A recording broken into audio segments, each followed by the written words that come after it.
എല്ലാ പ്രിയപ്പെട്ടവർക്കും കർത്താവായ യേശുക്രിസ്തുവിന്റെ നാമത്തിൽ ഞങ്ങളുടെ സ്നേഹബന്ധനങ്ങളെ പ്രാരംഭമായി അറിയിക്കുന്നു. മഞ്ഞവടി ബഥേൽ ബ്രദറൻ സഭയുടെ ചുമതലയിൽ നടന്നുവരുന്ന ഈ പരസ്യയോഗ ശുശ്രൂഷ ഇന്ന് രാവിലെ മുതൽ ആരംഭിച്ച് ഈ പ്രദേശത്തും ഇങ്ങനെ വരുവാനിടയായതിൽ ഞങ്ങൾ ദൈവത്തെ സ്തുതിക്കുന്നു. കർത്താവായ യേശുക്രിസ്തുവിനെ കുറിച്ചുള്ള സന്ദേശമാണ് ഞങ്ങൾ ഈ നിലയിൽ പരസ്യമായി ഈ പ്രദേശത്തുള്ള വിവിധ കവലകളിൽ പ്രസംഗിച്ചുകൊണ്ട് വരുന്നത്. ഇവിടെയും ഈ കർത്താവായ യേശുക്രിസ്തുവിനെ കുറിച്ചുള്ള സുവിശേഷത്തിന്റെ സന്ദേശം അറിയിക്കുവാൻ ഞങ്ങൾക്കിടയാകുന്നതിൽ ഞങ്ങൾ അതിയായി സന്തോഷിക്കുന്നു. കഴിഞ്ഞ 2025 വർഷങ്ങൾക്ക് മുമ്പ് സ്വർഗമഹിമകളെ വെടിഞ്ഞ് ഭൂമിയിൽ അവതരിച്ച് മനുഷ്യവർഗത്തിന്റെ പാപത്തിന്റെ പരിഹാരത്തിന് വേണ്ടി കാൽവരിയിലെ ക്രൂശിൽ മരിച്ച് അടക്കപ്പെട്ട് ഉയർത്തെഴുന്നേറ്റ ഈ കർത്താവായ യേശുക്രിസ്തുവിനെ കുറിച്ചാണ് നിങ്ങൾക്ക് ഇവിടെ പ്രസംഗിപ്പാനായിട്ടുള്ളത്. ഞങ്ങൾ ഏൽപ്പെട്ടു നിൽക്കുന്ന സഭയെ കുറിച്ചുള്ള ഒരു പ്രസംഗമല്ല ഞങ്ങൾ ആഗ്രഹിക്കുന്നത്. ഞങ്ങൾ ഏൽപ്പെട്ടു നിൽക്കുന്ന മതത്തെ കുറിച്ചുള്ള ഒരു പ്രസംഗമല്ല ഞങ്ങൾ ഈ കവറുകളിൽ പ്രസംഗിക്കുമ്പോൾ പ്രസംഗിക്കപ്പെടുന്നത്. ഇതൊരു മതപ്രസംഗമായിട്ടല്ല, ഞങ്ങളുടെ സംഘടനയെ കുറിച്ചുള്ള ഒരു പ്രസംഗമല്ല. ഞങ്ങൾക്ക് ആ നിലയിലുള്ള പ്രസംഗം പ്രസംഗിപ്പാൻ തക്കവണ്ണം താല്പര്യമില്ല. ഞങ്ങൾ ഇതുപോലെയുള്ള കവറുകളിൽ പ്രസംഗിക്കുമ്പോൾ കർത്താവായ യേശുക്രിസ്തുവിന്റെ സുവിശേഷത്തിന്റെ സന്ദേശമാണ് ഞങ്ങൾക്ക് പ്രസംഗിപ്പാൻ തക്കവണ്ണം സഹായിക്കുന്നത്. ഞങ്ങൾ ആഗ്രഹിക്കുന്നത് ആ സുവിശേഷത്തിന്റെ സന്ദേശം ചെറിയവരോടും വലിയവരോടും പ്രസംഗിക്കപ്പെടുവാൻ ഞങ്ങൾ ആഗ്രഹിക്കുകയാണ്. അങ്ങനെ ഇവിടെയും ഈ സുവിശേഷത്തിന്റെ സന്ദേശം പറയുവാൻ ഞങ്ങൾ ആഗ്രഹിക്കുകയാണ്. കർത്താവായ യേശുക്രിസ്തു ഭൂമിയിൽ ജീവിച്ചു 33 വർഷക്കാലം ജീവിച്ചു. നമുക്ക് എല്ലാവർക്കും അറിയാവുന്ന ഒരു വസ്തുതയാണ്. എന്തിനു വേണ്ടിയാണ് കർത്താവായ യേശുക്രിസ്തു ഭൂമിയിലേക്ക് വന്നത്? കർത്താവായ യേശുക്രിസ്തു 33 വയസ്സിൽ കാൽവരിയിലെ ക്രൂശിൽ മരിച്ചത് എന്തിനു വേണ്ടിയാകുന്നു എന്നുള്ള ചോദ്യത്തിന്റെ മുമ്പിൽ വിശുദ്ധ തിരുവെഴുത്തിന് മറുപടി പറയുന്നുണ്ട്. പ്രവാചക പുസ്തകത്തിൽ പറയുമ്പോൾ മനുഷ്യവർഗം മുഴുവനും ഇടയിലില്ലാത്ത ആടുകളെ പോലെ തെറ്റിയിടുന്നവരായി ദൈവസന്നിധിയിൽ നിന്ന് അകന്നവരായി ജീവിക്കുന്നവരാകുന്നു. എന്നാൽ സ്വർഗത്തിലെ ദൈവം മനുഷ്യവർഗത്തിന്റെ പാപങ്ങളെ വഹിച്ചുകൊണ്ട് കാൽവരിയിലെ ക്രൂശിൽ മരിച്ച് അടക്കപ്പെട്ട് ഉയർത്തെഴുന്നേറ്റു. പ്രവാചക പുസ്തകത്തിന് പ്രകാരം പറയുന്നു, നമ്മുടെ പാപങ്ങൾ കർത്താവായ യേശുക്രിസ്തുവിൽ ചുമത്തപ്പെട്ടു നാം ദൈവസന്നിധിയിൽ അകന്നു പോകുവാൻ കാരണമായിരിക്കുന്ന പാപങ്ങൾ നമ്മിൽ നിന്നെടുത്ത് കർത്താവായ യേശുക്രിസ്തുവിൽ ചുമത്തപ്പെട്ടു. അങ്ങനെ കർത്താവായ യേശുവിൽ ചുമത്തപ്പെട്ട പാപങ്ങളും ചുമന്നുകൊണ്ട് കർത്താവ് ക്രൂശിൽ മരിച്ചു. നാം പാപം സംബന്ധിച്ച് മരിച്ച് നീതിക്ക് ജീവിക്കേണ്ടതിനു വേണ്ടി കർത്താവ് നമ്മുടെ പാപങ്ങളെ ചുമന്നുകൊണ്ട് ക്രൂശിന്മേൽ കയറി. നമ്മുടെ പാപങ്ങളുടെ പരിഹാരാർത്ഥം കർത്താവ് നമ്മുടെ പാപങ്ങളെ ചുമന്നുകൊണ്ട് ക്രൂശിന്മേൽ കയറി.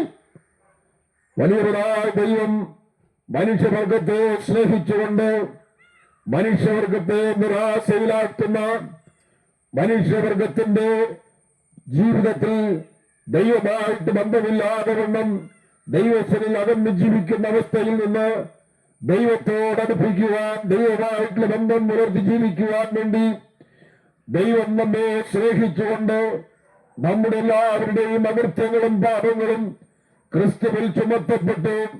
അങ്ങനെ ക്രിസ്തുവിൽ ചുമത്തപ്പെട്ട പാപങ്ങളും അകൃത്യങ്ങളും ചുമന്നുകൊണ്ട് ക്രിസ്തു ക്രൂശിൽ മരിച്ചു. നാം പാപം സംബന്ധിച്ച് മരിച്ച് നീതിക്ക് ജീവിക്കുവാൻ വേണ്ടി യേശു ക്രിസ്തു ക്രൂശിൽ മരിച്ചു, അടക്കപ്പെട്ട് മരണത്തെ ജയിച്ചുയർത്തെഴുന്നേറ്റ് ഇന്ന് സ്വർഗത്തിൽ ജീവിക്കുന്നു. അങ്ങനെ നമ്മുടെ പാപങ്ങളുടെ പരിഹാരത്തിന് വേണ്ടിയായിരുന്നു യേശുക്രിസ്തു ക്രൂശിക്കപ്പെടുവാനിടയായിത്തീർന്നത്. യേശുക്രിസ്തുവിൽ പാപമില്ലായിരുന്നു. അവൻ പാപം ചെയ്തിട്ടില്ല, പാപമറിയാത്തവൻ, പാപം അവനിലില്ല, പാപം ചെയ്യാത്തവനാകുന്ന കർത്താവായ യേശുക്രിസ്തുവിനെ കാൽവരിയിലെ ക്രൂശിൽ കാരുണ്യമാർഗം കൽപ്പിച്ചു കൊടുക്കപ്പെട്ടു ക്രൂശിൽ മരിക്കുവാൻ കാരണം നമ്മുടെ പാപങ്ങൾ ക്രിസ്തുവിൽ ചുമത്തപ്പെട്ടതുകൊണ്ടാണ്. ആ പാപങ്ങളുടെ പരിഹാരത്തിന് വേണ്ടിയാണ്. യേശുക്രിസ്തുവിൽ പാപമില്ല, യേശുക്രിസ്തുവിൽ പാപമില്ല എന്നുള്ളത് എല്ലാവരും സാക്ഷ്യം കൊണ്ട് വ്യക്തിയാണ്. യേശുക്രിസ്തുവിടെ ക്രൂശിക്കപ്പെട്ട കള്ളന്മാർ പറഞ്ഞു, ഞങ്ങൾ ന്യായമായിട്ട് ശിക്ഷ അനുഭവിക്കുന്നു. എന്നാൽ ഈ കർത്താവ് അരുതാത്തതൊന്നും ചെയ്തിട്ടില്ല എന്നാണ് ക്രൂശിക്കപ്പെട്ട കള്ളന്മാർ ക്രിസ്തുവിനെ കുറിച്ച് സാക്ഷ്യപ്പെടുത്തിയത്. യേശുക്രിസ്തുവിനെ ക്രൂശിപ്പാനായി തോൽപ്പിച്ചു കൊടുത്ത ന്യായാധിപനാകുന്ന പീലാത്തോസ് പറഞ്ഞു, ഈ നീതിമാന്റെ രക്തത്തിൽ എനിക്ക് പങ്കില്ല എന്ന് പറഞ്ഞുകൊണ്ട് വെള്ളമെടുത്ത് കൈ കഴുകി കർത്താവിനെ ക്രൂശിപ്പാനായി തോൽപ്പിച്ചു കൊടുത്ത ചരിത്രം നമുക്ക് തിരുവനന്തപുരത്ത് പരിശോധിക്കുമ്പോൾ കാണുവാൻ തക്കവണ്ണം സാധിക്കുന്നുണ്ട്. യേശുക്രിസ്തുവിനെ കുറിച്ച് പിശാച് ഇപ്രകാരം സാക്ഷ്യപ്പെടുത്തിയതായിട്ട് തിരുവനന്തപുരത്ത് പറയുന്നു, ഈ കർത്താവ് ദൈവത്തെ പരിശുദ്ധനാകുന്നു എന്നാണ് പിശാചാകുന്ന വ്യക്തി യേശുക്രിസ്തുവിനെ കുറിച്ച് സാക്ഷിച്ചത് എന്ന് കാണുവാൻ സാധിക്കും. അങ്ങനെ കർത്താവിന്റെ ശിഷ്യന്മാരുൾപ്പെടെ ന്യായാധിപനാകുന്ന പീലാത്തോസ് ഉൾപ്പെടെ ജീവിതത്തിൽ യേശുക്രിസ്തുവിടെ ക്രൂശിക്കപ്പെട്ട കള്ളന്മാർ ഉൾപ്പെടെ പീലാത്തോസിന്റെ ഭാര്യയും ഉൾപ്പെടെ യേശുക്രിസ്തു പാപമില്ലാത്തവനാകുന്നു, അവൻ പാപമില്ലാത്തവനാണ്, അവൻ പാപം ചെയ്തിട്ടില്ലാത്തവനാണ്, അവനിൽ പാപമില്ല എന്ന് സാക്ഷ്യപ്പെടുത്തി. അങ്ങനെ പാപമില്ലാത്തവൻ, പാപം ചെയ്തിട്ടില്ലാത്തവൻ ക്രൂശിക്കപ്പെടുവാനുള്ള കാരണം നമ്മുടെ ഓരോരുത്തരുടെയും പാപങ്ങളെ വഹിച്ചുകൊണ്ട്, നമ്മുടെ ഓരോരുത്തരുടെയും പാപങ്ങളെ ഏറ്റെടുത്തുകൊണ്ട്, ആ നിലയിൽ ക്രിസ്തു നമ്മുടെ പാപങ്ങളുടെ ശിക്ഷ അനുഭവിച്ചുകൊണ്ട് പാപിയാകുന്ന മനുഷ്യനെ പാപത്തിന്റെ ശിക്ഷയിൽ രക്ഷിക്കുവാൻ വേണ്ടി നമുക്ക് വേണ്ടി മനുഷ്യവർഗത്തിന് വേണ്ടി ക്രൂശിക്കപ്പെട്ടു എന്നുള്ളത് തിരുവനന്തപുരത്തെ നമ്മെ ഓർപ്പിക്കുന്ന സത്യമായി നമുക്ക് കാണുവാൻ തക്കവണ്ണം സാധിക്കുന്നുണ്ട്. യേശുക്രിസ്തുവിന്റെ കൈകളിൽ അടിയടിക്കപ്പെടുന്നത്, യേശുക്രിസ്തുവിന്റെ ശിരസിന്മേൽ മുൾക്കിരീടം അടിക്കപ്പെടുന്നത്, യേശുക്രിസ്തുവിന്റെ നാരകുന്നം കൊണ്ട് കുത്തി തുറക്കപ്പെടുന്നത്, യേശുക്രിസ്തുവിന്റെ മുഖം നിന്നയ്ക്കും തുപ്പനും മറക്കാതെന്നും നിന്ദിതരായി നിസ്സഹായനായി നമ്മുടെ ജീവിതത്തിൽ നമുക്ക് വേണ്ടി ആദ്യം നിന്ദിതരായി നിസ്സഹായരായി തീർന്നത് പാപികളായ മനുഷ്യവർഗത്തിന്റെ പാപത്തിന്റെ പരിഹാരം വരുത്തി സ്വർഗം സിംഹാസനവും പ്രതിഭാതകവുമായിരിക്കുന്ന ഈ മഹാദൈവത്തോട് ബന്ധമുള്ളവരായി തീരുവാൻ വേണ്ടിയായിരുന്നു. ആ നിലയില് കർത്താവായ യേശുക്രിസ്തു കഴിഞ്ഞ 2025 വർഷങ്ങൾക്ക് മുമ്പ് കാൽവരിയിലെ ക്രൂശിൽ മരിച്ചു, അടക്കപ്പെട്ട് ഉയർത്തെഴുന്നേറ്റ് ഇന്ന് സ്വർഗത്തിൽ ജീവിക്കുന്നു. ഈ കർത്താവിന്റെ ക്രൂശ് മരണം ഏത് പേരിലുള്ള വ്യക്തിയായിരുന്നാലും, ഏത് മതത്തിലുള്ള വ്യക്തിയായിരുന്നാലും, ഏത് സംഘടനയിലുള്ള വ്യക്തിയായിരുന്നാലും, എത്ര വലിയ ഗൗരവമായ പാപങ്ങൾ ചെയ്തുകൊണ്ട് ജീവിക്കുന്ന വ്യക്തിയായിരുന്നാലും ക്രൂശിന്റെ നിരത്തിലേക്ക് വന്ന് കർത്താവായ യേശുവേ ഞാനൊരു ഭാവിയാകുന്നു, എന്നാൽ അവിടുത്തെ ക്രൂശ് മരണത്താൽ എന്റെ പാപത്തിന്റെ പരിഹാരം വന്നു എന്ന് ഞാൻ വിശ്വസിക്കുന്നു എന്ന് പറഞ്ഞുകൊണ്ട് വ്യക്തിപരമായി അവങ്കിലേക്ക് നോക്കി വിശ്വസിക്കുകയും യേശുക്രിസ്തുവിനെ രക്ഷിതാവായി കർത്താവായി ഹൃദയത്തിൽ അംഗീകരിച്ച് ഏറ്റുപറഞ്ഞ് ക്രിസ്തുവിനായ ജീവിതം സമർപ്പിക്കപ്പെടുകയും ചെയ്യുന്ന ഏതൊരു വ്യക്തിക്കും പാപമോചനം ലഭിക്കുന്നു. പാപത്തിന് ശിക്ഷയാകുന്ന നരകശിക്ഷയിൽ നിന്ന് അവർക്ക് വിടുതൽ ലഭിക്കുന്നു. മരണത്തിനപ്പുറം നിത്യമായി സ്വർഗത്തിലേക്ക് പോകുവാൻ ദൈവം അവർക്ക് യോഗ്യത നൽകിക്കൊടുക്കുന്നു എന്ന് കാണുവാൻ സാധിക്കും. പ്രിയപ്പെട്ടവരെ, ഈ ഭൂമിയിലെ ജീവിതം താൽക്കാലികമാണ്. മരണത്തിന്റെ തണുത്തകരം നമ്മെ ഒരു നാൾ പിടിക്കും. മരണത്തിന്റെ തണുത്തകരം നമ്മെ വരിഞ്ഞു മുറുക്കി നിത്യമായിരിക്കുന്ന മരണത്തിലേക്ക് നമ്മെ കൊണ്ടുപോകുവാൻ മാത്രം യോഗ്യതയുള്ള അവസ്ഥയിലാണ് നാം ഏവരും ജീവിക്കുന്നത്. എന്നാ ദൈവത്തിന് സ്നേഹം നമ്മുടെ ജീവിതത്തിൽ നിത്യമായ മരണത്തിൽ നിന്ന് നമ്മെ വിടുവിച്ച് നിത്യസ്വർഗത്തിന്റെ അവകാശിയാക്കി തീർക്കുവാൻ വേണ്ടി ദൈവപുത്രനാകുന്ന കർത്താവായ യേശുക്രിസ്തു, പാപമില്ലാത്ത കർത്താവായ യേശുക്രിസ്തു മനുഷ്യവർഗത്തെ സ്നേഹിച്ചുകൊണ്ട് ക്രൂശിൽ മരിച്ച് അടക്കപ്പെട്ട് ഉയർത്തെഴുന്നേറ്റ് നമുക്ക് വേണ്ടി രക്ഷ ഒരുക്കി എന്നുള്ളത് ബൈബിൾ ചരിത്രം തന്നെ പഠിപ്പിക്കുന്ന ഒരു വിഷയമാണ്. അതുകൊണ്ട് ഈ കർത്താവിലേക്ക് കടന്നു വരുവാൻ ഞങ്ങൾ നിങ്ങളെ സ്നേഹത്തിന്റെ ഭാഷയിൽ ആഹ്വാനം ചെയ്യുകയാണ്.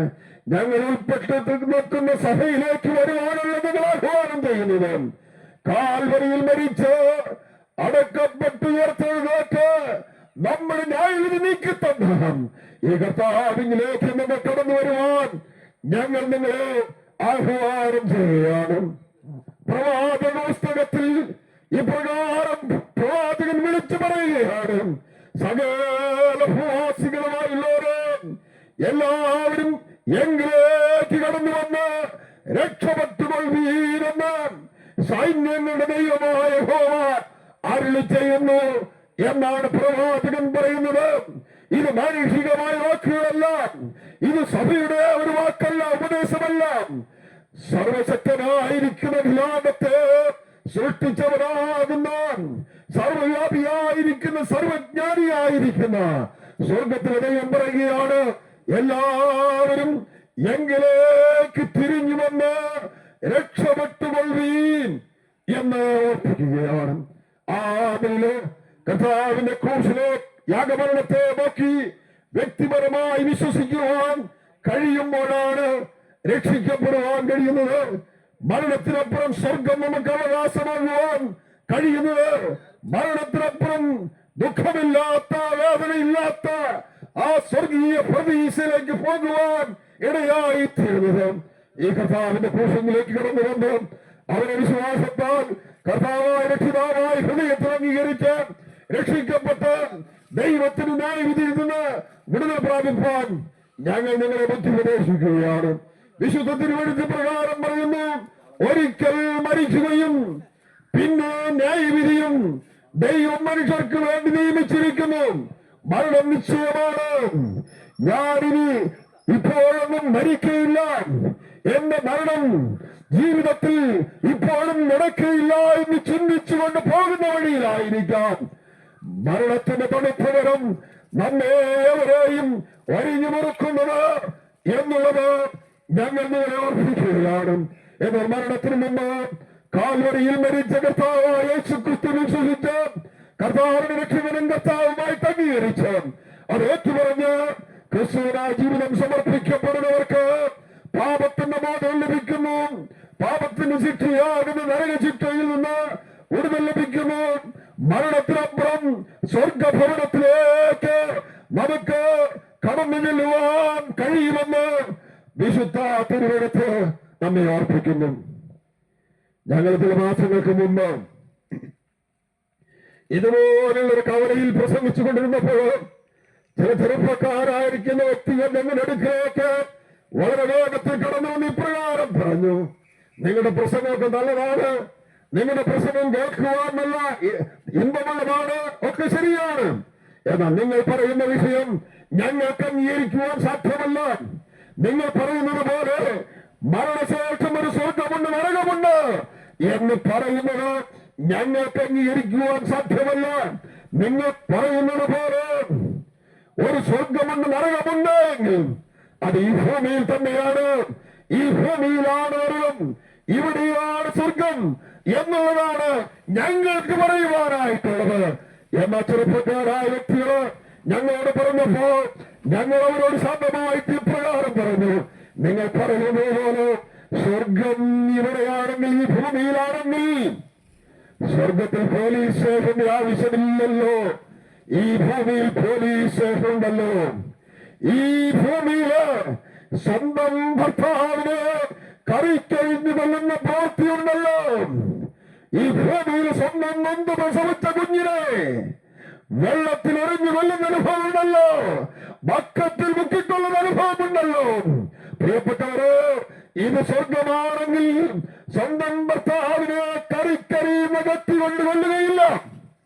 ഇത് സ്വർഗമാണെങ്കിൽ ഇവിടെ പോലീസ് സ്റ്റേഷന്റെ ആവശ്യമില്ല. ഇവിടെ സ്വർഗമാണെങ്കിൽ സ്വന്തം നൊന്ത് പ്രസവിച്ച കുഞ്ഞിനെ ബക്കറ്റിൽ മുക്കിക്കൊള്ളുവാൻ ഇടയായി തീരുകയില്ല.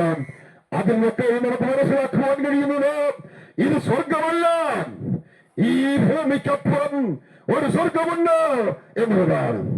ഞങ്ങൾ അവരോട് പിന്നെ ശാന്തമായിട്ട് പ്രകാരം പറഞ്ഞു, നിങ്ങൾ പറയുന്നത് പോലെ ഈ ഭൂമിയാണ് നരകം, ഈ ഭൂമിയിലാണ് നരകമെന്ന് നിങ്ങൾ പറയുന്നല്ലോ.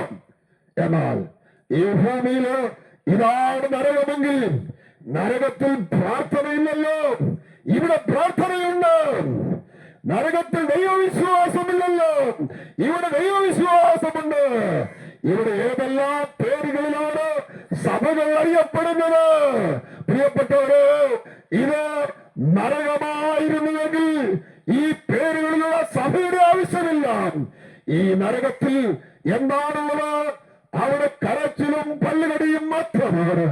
അതിവേറെ അനുഭവിച്ചുകൊണ്ട് ജീവിക്കുന്ന അനുഭവമാണ് എന്നുള്ളത് പ്രത്യേകമായി നിങ്ങൾ ഓർപ്പിക്കാൻ ആഗ്രഹിക്കുകയാണ്. അപ്പോൾ ഒരു കാര്യം വ്യക്തമാണ്, ഇത് സ്വർഗമല്ല, ഇത് നരകമല്ല. ഈ ഭൂമിയിൽ സ്വർഗവുമില്ല നരകവുമില്ല. എന്നാൽ സ്വർഗമെവിടെ, നരകമെവിടെ? സ്വർഗവും നരകവും മരണത്തിനപ്പുറം ചെന്നു ചേരുന്ന സ്ഥലമാണ്.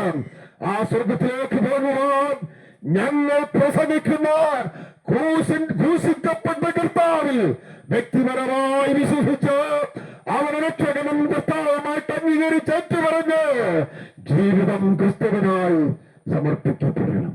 വിശുദ്ധ തിരുവെഴുത്തിൽ ഒരു ദൃഷ്ടാന്തം നിങ്ങൾ അർപ്പിക്കുകയാണ്. യേശുക്രിസ്തുവിനെ ക്രൂശിക്കപ്പെട്ട രണ്ട് കള്ളന്മാർ ഇടത്തും വലത്തും കിടന്ന് ക്രൂശിക്കപ്പെട്ട് മരിച്ച രണ്ട് കള്ളന്മാര് നമുക്ക് ബൈബിൾ പരിശോധിക്കുമ്പോൾ കാണുവാൻ സാധിക്കും. അതിലൊരു കള്ളൻ യേശുക്രിസ്തു അംഗീകരിക്കാതെ മരിച്ചുപോയി.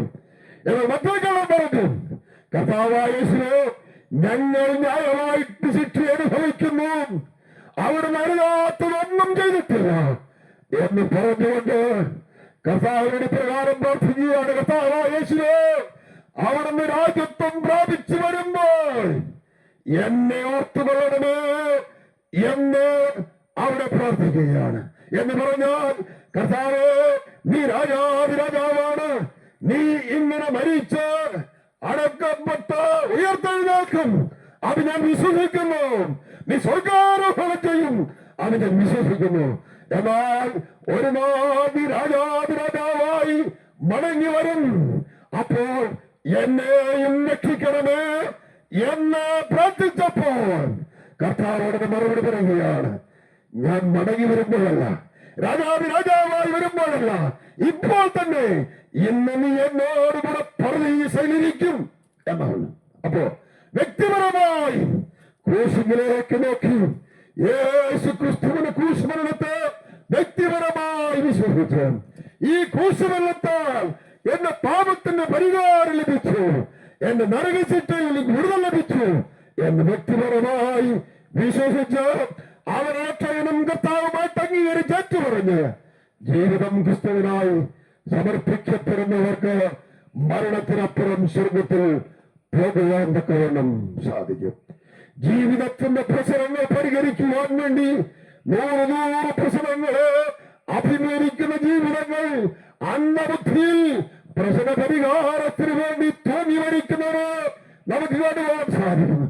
തൂങ്ങിയുള്ള മരണം അതൊരു പരിഹാരമല്ല. വിഷം കഴിച്ച് മരിക്കുന്ന മരണം അനേക ജീവിതം ഉണ്ടായിട്ടുണ്ട്. അത് നിങ്ങളുടെ പ്രശ്നത്തിന് പരിഹാരമല്ല. എന്നാൽ പ്രശ്നങ്ങളുടെ മധ്യത്തിൽ പ്രശ്നങ്ങളുടെയും മധ്യത്തിൽ ജീവിതത്തിൽ പ്രശ്ന പരിഹാരത്തിനായി പാപമോചനത്തിനായി മരണത്തിനപ്പുറം സ്വർഗത്തിൽ ചെല്ലുവാനുള്ള വഴിയായി കാൽവരിയിൽ മരിച്ച് അടക്കപ്പെട്ട് ഉയർത്തെഴുന്നേറ്റ് ക്രിസ്തുവിൽ വിശ്വസിച്ച് അവരുടെ രക്ഷിതാവും കർത്താവുമായിട്ട് അംഗീകരിക്കും. അതല്ലാതെ മറ്റൊരു മാർഗവും ഇല്ല. കർത്താവിന്റെ പ്രിയ ശിഷ്യനാകുന്ന പത്രോസ് പറഞ്ഞു, മറ്റൊരുത്തരിൽ രക്ഷയില്ല, നാം രക്ഷിക്കപ്പെടുവാൻ ആകാശത്തിന്റെ കീഴിൽ മനുഷ്യരുടെ നൽകപ്പെട്ട വേറൊരു നാമവും ഇല്ല എന്ന് വ്യക്തമായി പറഞ്ഞു. കർത്താവ് ഭൂമിയിലായിരുന്നപ്പോൾ പറയുന്നു, ഞാൻ തന്നെ വഴി, ഞാൻ തന്നെ സത്യം, ഞാൻ തന്നെ ജീവനാകുന്നു. ഞാൻ മുഖാന്തരമല്ലാതെ സ്വർഗത്തിലേക്ക് പോകുവാൻ മറ്റൊരു വഴിയുമില്ല. യേശു ക്രിസ്തുവാകുന്നു ഏക വഴി സ്വർഗത്തിലേക്ക്. യേശു ക്രിസ്തുവാകുന്നു ജീവൻ നൽകുന്ന ഏക വഴി. അത് യേശു ക്രിസ്തുവാണ്. ആ യേശു ക്രിസ്തുവിൽ വിശ്വസിച്ച് രക്ഷിക്കപ്പെടുവാൻ ഞങ്ങൾ നിങ്ങളെ ബുദ്ധി ഉപദേശിക്കുന്നു. ഓരോ വേഗത്തിലും യേശു ക്രിസ്തുവിൽ വിശ്വസിച്ച് രക്ഷിക്കപ്പെടുന്നവർക്ക് ലഭിക്കുന്ന രക്ഷയുടെ 4 പ്രത്യേകതകൾ ഞാനിവിടെ ഓർപ്പിച്ചുകൊണ്ടിരിക്കാൻ ആഗ്രഹിക്കുന്നു. ഒന്നാമതായിട്ട് യേശു ക്രിസ്തുവിൽ വിശ്വസിക്കുന്നവർക്ക് ലഭിക്കുന്ന രക്ഷ. യേശു ക്രിസ്തുവിൽ വിശ്വസിക്കുന്നവർക്ക് അവൻ നിത്യരക്ഷയുടെ കാരണഭൂതനായി തീർന്നു എന്നാണ് തിരുവെഴുത്ത് പറയുന്നത്. നിത്യരക്ഷ എന്ന് പറഞ്ഞാൽ എന്നേക്കുമുള്ള രക്ഷ. ദൈവസന്നിധിയിലേക്ക് ചെന്ന് ജീവിതത്തിൽ സന്തോഷത്തിന്റെയും സമാധാനത്തിന്റെയും അനുഭവം അനുഭവിക്കുന്ന നിത്യരക്ഷയുടെ പങ്കാളിയായി തീർന്നു. നിത്യനായ ദൈവം നിത്യനരകത്തിൽ വിടുവിച്ച് യേശു ക്രിസ്തു വിശ്വാസത്താൽ നമ്മെ നിത്യരക്ഷയുടെ പങ്കാളികളാക്കി തീർക്കുന്നു. അതാണ് നമ്മുടെ ജീവിതത്തിൽ ആവശ്യമായി. രണ്ടാമതായിട്ട് യേശു ക്രിസ്തു രക്ഷിക്കപ്പെടുന്നവർക്ക് ലഭിക്കുന്ന രക്ഷയുടെ മറ്റൊരു പ്രത്യേകത, അത് വലിയ രക്ഷയാണ് എന്ന് വായിക്കുന്നു. എബ്രായർക്ക് ലേഖനം 1-3 കർത്താവ് താൻ പറഞ്ഞു തുടങ്ങിയതും ദൈവം അത്ഭുതങ്ങളാലും അടയാളങ്ങളാലും വിവിധ പ്രവൃത്തികളാലും ദൈവം തന്നെ പരിശുദ്ധാത്മാവ് നൽകിക്കൊണ്ട് കേട്ടവർ നമുക്ക് ഉറപ്പിച്ചു തന്നതുമായ ഇത്ര വലിയ രക്ഷയെ ഗണ്യമാക്കാതെ പോയാൽ എങ്ങനെ പറ്റും? അത് വലിയ രക്ഷയാണ്. വലിയ ദൈവം ഒരുക്കിയ രക്ഷയാണ്. വലിയ ന്യായവിധിയിൽ വിടുവിക്കുന്ന രക്ഷയാണ്. സ്വർഗത്തിൽ നിത്യമായി ജീവിക്കുവാൻ ഇടയാക്കുന്ന വലിയ രക്ഷയുടെ പങ്കാളിയായി തീരുവാൻ യേശു ക്രിസ്തു വിശ്വാസത്താൽ രക്ഷിക്കപ്പെടുമ്പോൾ സാധിക്കുന്നു. അത് മാത്രമല്ല, നമ്മുടെ ജീവിതത്തെ നാം രക്ഷിക്കപ്പെടുമ്പോൾ നമ്മുടെ ജീവിതത്തിൽ നമ്മളെ രക്ഷിക്കുന്ന രക്ഷയുടെ മറ്റൊരു പ്രത്യേകത, തന്നെ അനുസരിക്കുന്ന ഏവർക്കും അവൻ അവരെ പൂർണ്ണമായി രക്ഷിപ്പാൻ പ്രാപ്തനാകുന്നു. പൂർണ്ണമായ രക്ഷ എന്ന് പറയുമ്പോൾ ബൈബിൾ ഭാഷയിൽ പറയുമ്പോൾ മനുഷ്യന്റെ ജീവിതത്തിൽ മാത്രമാണ് ദൈവത്തിന്റെ സൃഷ്ടിയിൽ ആത്മാവ്, ജീവൻ, ശരീരം ഈ 3 ഘടകങ്ങളാൽ സൃഷ്ടിക്കപ്പെട്ടിട്ടുള്ളത്. ആകയാൽ യേശു ക്രിസ്തുവിനെ കാൽവരിയെ നോക്കി വിശ്വസിച്ച് രക്ഷിക്കപ്പെടുന്നവർക്ക് ആത്മരക്ഷ ലഭിക്കുന്നു. മാത്രമല്ല, അവരിൽ ദൈവം നൽകിയിട്ടുള്ള ജീവനും രക്ഷ നൽകുവാൻ അവൻ പ്രാപ്തനാണ്. അത് മാത്രമല്ല, ഈ ബലഹീനമായ ശരീരത്തെ അവൻ രക്ഷിക്കുവാനും പ്രാപ്തനാണ്. അങ്ങനെ ആത്മാവിന്റെയും ജീവന്റെയും ശരീരത്തിന്റെയും രക്ഷ നൽകുന്ന രക്ഷിതാവാണ് ഞങ്ങൾ പ്രസംഗിക്കുന്ന ക്രിസ്തു. അവനെ വിശ്വസിച്ച് ആ രക്ഷ ലഭിക്കാൻ നമ്മുടെ ജീവിതത്തിൽ കഴിയേണ്ടത് ആവശ്യമാണ്. അതിനുവേണ്ടിയാണ് നിങ്ങൾ താമസിക്കുന്ന വീടിന്റെ പടിക്കേ വന്നിരുന്ന് ഞങ്ങൾ ഇതിൽ കണ്ണിക്ഷോഭം ചെയ്യുന്നത്. ഞങ്ങളെ കേൾക്കുന്ന പ്രിയപ്പെട്ടവരെ, ഈ രക്ഷയുടെ സന്ദേശം വേണ്ടെന്ന് പറഞ്ഞു പോകുവാൻ ഇടയാകില്ല എന്ന് പറഞ്ഞുകൊണ്ട് വളരെ വിനയത്തോടുകൂടെ, വളരെ താഴ്മയോടുകൂടെ ഞങ്ങൾ നിങ്ങളുടെ മുമ്പിൽ അപേക്ഷിക്കുകയാണ്. ദൈവത്തിന്റെ വലിയ ന്യായത്തിൽ നിന്ന് വിടുവിക്കപ്പെടുവാൻ ഈ മാർഗമല്ലാതെ മറ്റൊരു മാർഗവുമില്ല. അതുകൊണ്ട് ഞങ്ങൾ വളരെ വിനയത്തോടെ നിങ്ങളെ ഓർപ്പിക്കുകയാണ്. അത് മാത്രമല്ല, ഈ രക്ഷയുടെ മറ്റൊരു പ്രത്യേകത, ജീവിതത്തിൽ രക്ഷിക്കപ്പെട്ട് കർത്താവിന് വേണ്ടി ജീവിക്കുന്ന ജീവിതങ്ങൾക്ക് ഒരു നാൾ അവരുടെ ജീവിതത്തിൽ മരണത്താൽ അവരുടെ ആത്മാവ് സ്വർഗത്തിലേക്ക് ചെല്ലുമ്പോൾ, അവിടെ ചെല്ലുമ്പോൾ കർത്താവ് അവരുടെ കണ്ണിൽ നിന്ന് കണ്ണുനീരെല്ലാം തുടച്ചു കളഞ്ഞ് ജീവിതത്തിൽ നിത്യമായിരിക്കുന്ന ആനന്ദം നിത്യത മുഴുവനും അനുഭവിക്കാൻ തക്കവണ്ണം ഇടയായത്. യെശയ്യാപ്രവചനം 50-ാം വാക്യത്തിൽ വായിക്കുമ്പോൾ കർത്താവ് വിശ്വസിക്കുന്നവർ രക്ഷിക്കപ്പെടുന്നവർക്ക് അവർക്ക് നിത്യ ആനന്ദം, നിത്യത മുഴുവനും നിങ്ങളുടെ ശിരസിന് നൽകി നിങ്ങൾ രക്ഷിക്കുന്നവനാണ് ഞങ്ങൾ പ്രസംഗിക്കുന്ന കർത്താവ്. അതിനുവേണ്ടി ചെയ്യേണ്ടതാണ് മതകർമ്മങ്ങൾ ആശ്രയിച്ചു പോകേണ്ട ആവശ്യമില്ല. ഭക്തിമാർഗത്തിൽ ആശ്രയിച്ച് മുന്നോട്ട് പോകേണ്ട ആവശ്യമില്ല. കാൽവരിയിൽ മരിച്ചിട്ട് നിർത്തിരുന്നിട്ട് ഏതൊരുത്തരാകുന്ന ക്രിസ്തു വിശ്വസിച്ച് അവരെ രക്ഷിതാവും കർത്താവുമായിട്ട് അംഗീകരിച്ച് ഏറ്റുപറഞ്ഞ് ക്രിസ്തുവിനായി ജീവിതം സമർപ്പിക്കപ്പെടുമ്പോൾ ജീവിതത്തില് ഈ രക്ഷയുടെ അനുഭവത്തിന്റെ പങ്കാളിയായി തീരും. മരണത്തിനപ്പുറം സ്വർഗഭവനത്തിലേക്ക് പറന്നു പോകുവാൻ ഇടയായി തീരും. ജീവിതത്തില് അതിന് ഞങ്ങളുടെ കേൾവിക്കാർക്കൊക്കെയും ഭാഗ്യം നൽകട്ടെ എന്ന് ഞങ്ങൾ ആത്മാർത്ഥമായി പ്രാർത്ഥിക്കുകയാണ്. യേശുക്രിസ്തു ലോകത്തിൽ വന്ന് കാൽവരിയിൽ ക്രൂശിൽ മരിച്ച് അടക്കപ്പെട്ട് ഉയർത്തെഴുന്നേറ്റ ഈ രക്ഷ ഗണ്യമാക്കി കളയുവാൻ നഷ്ടമാക്കി കളയുവാൻ ഇടവരാതെ വേണം. ഈ കർത്താവിനെ വിശ്വസിച്ച് രക്ഷിക്കപ്പെട്ട് ദൈവരാജ്യത്തിന്റെ അവകാശികളായി തീരുവാൻ ഞങ്ങൾ നിങ്ങളെ സ്നേഹത്തിന്റെ ഭാഷയിൽ ബുദ്ധി പ്രദർശിച്ചുകൊണ്ട് ഞങ്ങളെ ശ്രദ്ധയെല്ലാം പ്രിയപ്പെട്ടവർക്കും കർത്താവായ യേശുക്രിസ്തു നാമത്തിൽ നന്ദി പറഞ്ഞുകൊണ്ട് ഞങ്ങളുടെ വാക്കുകളെ എവിടെ അവസാനിപ്പിക്കുന്നു. ഇതിൽ ആത്മീയ ശുശ്രൂഷയാകിയാൽ